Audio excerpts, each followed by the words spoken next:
Palavra de Vida, com o pastor Claudenilson Andrade Silveira. Meus amados irmãos, a Palavra de Deus, que é a Bíblia Sagrada, nos ensina que devemos esperar no Senhor, ou seja, aguardar o tempo determinado pelo Senhor. Há muitos versículos que nos mostram isso. Salmo 37, versículo de número 7, diz: Descansa no Senhor e espera nele. Não te indignes por causa daqueles que prosperam em seu caminho, por causa do homem que executa astutos intentos. Salmo 40, verso 1. Espere com paciência no Senhor, e ele se inclinará para você e ouvirá o seu clamor. Isaías 40, 31 nos diz: Mas aqueles que esperam no Senhor renovam suas forças, voam alto como águias, correm e não ficam exaustos, andam e não se cansam. Provérbios 20, 22 nos diz: Não digas, vingar-me-ei do mal. Espera pelo Senhor e ele te livrará. São muitos os versículos, são muitas as passagens que nos mostram que devemos esperar pelo Senhor. Todos aqueles que esperam pelo Senhor têm as suas forças renovadas. Todos aqueles que esperam pelo Senhor saem vitoriosos. Aqueles que esperam pelo Senhor recebem dádivas e as bênçãos divinas que o Senhor tem para nos dar. Mas ao contrário, muitos não conseguem esperar em Deus. Alguns até sabem que tem que esperar, eles têm a ciência, eles têm a noção, mas eles não conseguem esperar. A ansiedade e a inquietação, elas tomam de conta.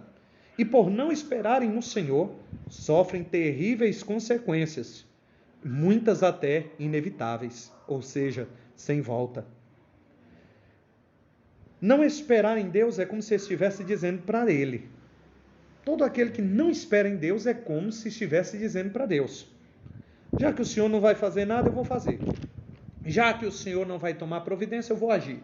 Já que o Senhor não vai resolver, quem vai resolver sou eu vou resolver do meu jeito. E nós sabemos, irmãos, que resolver as coisas da nossa maneira, do nosso modo, não é a forma correta, pois o Senhor sabe trabalhar, o Senhor sabe agir. E algo que eu quero deixar neste dia para cada um de vocês, no momento em que vocês estiverem ouvindo, é que o tempo é dele, a hora é dele, ele faz como ele quer, do jeito que ele quer. Deus sabe fazer. Irmãos, quem não sabe fazer as coisas somos nós, mas o Senhor nos capacita para que nós possamos ir adiante e fazermos aquilo que ele quer que façamos. Mas o tempo é dele. Esperar em Deus envolve tempo. E nós sabemos que poucas pessoas, muitas pessoas, estão lutando contra o tempo. Pode ser na área emocional, muitos estão vendo o relacionamento findando, a questão com os filhos, e estão preocupadas, e elas querem fazer alguma coisa. Mas espere pelo Senhor. Se você já fez a sua parte, espere Deus fazer também a dele. Muitos estão adoentados, enfermos, e a questão do tempo acaba sendo algo que as pessoas ficam lutando contra Deus. Mas o salmista diz: esperei com paciência no Senhor e ele ouviu o meu clamor. Até quando o salmista ele diz: apressa-te, ó Deus, e ouve o meu clamor, ele está esperando, mesmo na hora da angústia, mesmo na hora da dor, ele está esperando em Deus. Eclesiastes capítulo 3, a partir do versículo 1 até o versículo 8, ele vai falar sobre tempo. Mas vejamos o versículo 1 que diz: tudo tem o seu tempo determinado e há tempo para todo o propósito debaixo do céu. O que eu acho interessante na Bíblia de Estudo Pentecostal, no rodapé, ele vai nos dizer que o crente deve entregar-se a Deus como sacrifício vivo. Deixar que o Espírito Santo leve a efeito a palavra, o plano de Deus em sua vida. E ter o cuidado para não se afastar da vontade de Deus, e assim perder a oportunidade quanto ao propósito divino para a sua própria vida. Muitos irmãos têm perdido o propósito divino para a sua vida porque não esperaram em Deus, porque não tiveram o cuidado de continuar agradando a Deus e seguindo a sua vontade, na orientação da sua palavra. E muitos se afastaram da vontade de Deus. Não esperaram em Deus.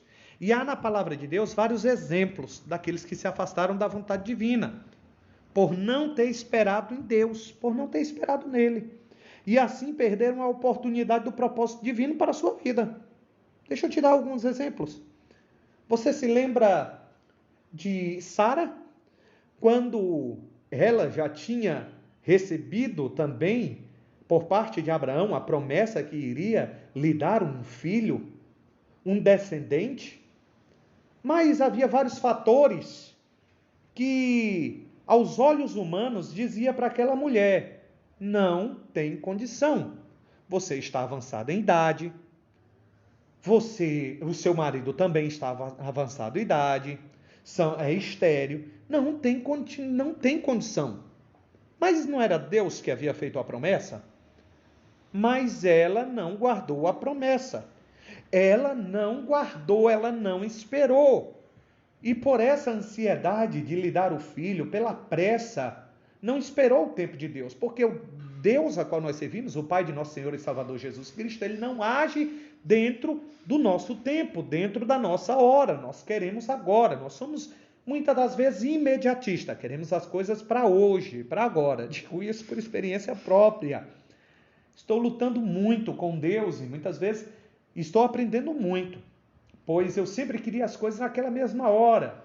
Tinha alguma coisa para fazer, eu queria que fosse feita naquele momento, mas Deus nos ensina que tudo existe um tempo determinado, como nós já falamos. Deus age dentro do tempo dele, na hora dele. Ele faz como ele quer, ele é Deus. E o que foi que aconteceu? Sara entrega sua escrava egípcia, a Abraão, seu esposo. E ali nós conhecemos a história. Agar lhe dá um filho, o nome desse filho é Ismael. Deus não abandona Ismael, mas houve consequências terríveis. Meses, anos depois, para ser preciso, se não me engano, se não me falha a memória, 7, 8 anos depois, Deus realiza o cumprimento da promessa. E Sara agora dá um filho a Abraão.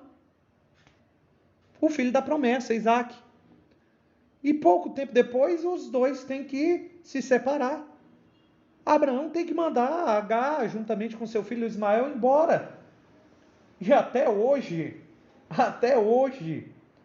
o Oriente Médio, juntamente com Israel, a Palestina, eles estão em guerra. Tudo pela falta da espera em Deus, da promessa de Deus. A palavra de Deus também nos fala lá em Êxodo 32:1, que o povo que estava no deserto, o povo a qual Deus tinha tirado do Egito, que estava no deserto, estava ansiosos, preocupados, vamos dizer assim, com a volta, com o retorno de Moisés. Eles estavam dizendo: olha, Moisés está tardando, Moisés não vai voltar mais, Moisés não vai vir mais, ninguém sabe o que aconteceu com ele, ninguém sabe se ele morreu, se um animal o tragou, se ele foi embora, se ele desistiu, ele não volta mais. Nós temos que fazer outros deuses que vá diante de nós. Pressionaram ali o irmão de Moisés, Arão. Arão pediu para que tirassem o ouro das orelhas, e ali eles fizeram um bezerro de ouro, começaram a adorar o bezerro, ou seja, pecaram gravemente contra Deus. Resultado, o próprio Deus disse que não ia mais adiante deles, ia mandar um anjo. Aquele povo não entrou na terra prometida, perderam a bênção. Aqueles que não esperam em Deus perdem a bênção e pecam contra Deus. Pecam contra o Senhor. Não queira pecar contra Deus, espera no Senhor. Outros exemplos, nós temos Saul e o trono de Israel. Saul tinha promessa. Saul foi chamado para ser o primeiro rei de Israel. Mas ele não obedecia a Deus e nem esperava pela vontade de Deus. Fazia as coisas da sua própria maneira, do seu jeito. E por não ter esperado o tempo determinado de Deus, perdeu aquilo que o Senhor havia lhe dado. Ei, tem muita gente perdendo algo porque não esperam em Deus. não confiam em Deus. Querem agir com a sua própria força, com o seu próprio intelecto e não deixam Deus agir. E perdem a bênção. Saul perdeu o trono. O que muitas pessoas têm perdido? Muitos têm perdido a vida. Muitos têm perdido imóveis, bens, emprego, família, por não saberem esperar no Senhor e na sua benignidade. E o trono foi passado para Davi. E o último exemplo que eu quero citar nesse dia, são as vidas que não estão esperando mais em Cristo Jesus e na sua volta. Eles vão perder o bem mais precioso, que é a sua vida eterna, a sua salvação. Muitos se esqueceram de esperar em Deus, na sua benignidade, na sua volta. Jesus Cristo está voltando. Na primeira carta aos Tessalonicenses, Paulo nos ensina que nós devemos trabalhar para o Senhor e esperar nele, esperar na sua volta, porque ele vai voltar, esperar o seu Filho amado que há de voltar. E muitos já não estão esperando mais, muitos estão dizendo, Jesus não vai voltar mais. Já estamos vivendo 2022, tantas coisas acontecendo, Cristo não vai voltar. E não esperam mais na volta do Senhor. Irmãos, existem consequências terríveis para quem não esperam em Deus. Espere no Senhor. Confia nele. Eu não sei a luta, a tribulação que você esteja atravessando ou passando. Mas a palavra de Deus é fiel e verdadeira. Ela não falha. Ela nos manda esperar. A palavra do Senhor está falando ao teu coração. Ela está te dizendo, espera em Deus. Espera no Senhor. Fica com Deus, que Deus te abençoe a você, a sua casa, a sua família, e que os seus sonhos sejam concretizados de acordo com a vontade divina. Que Deus abençoe a cada um dos meus irmãos, em nome de Jesus.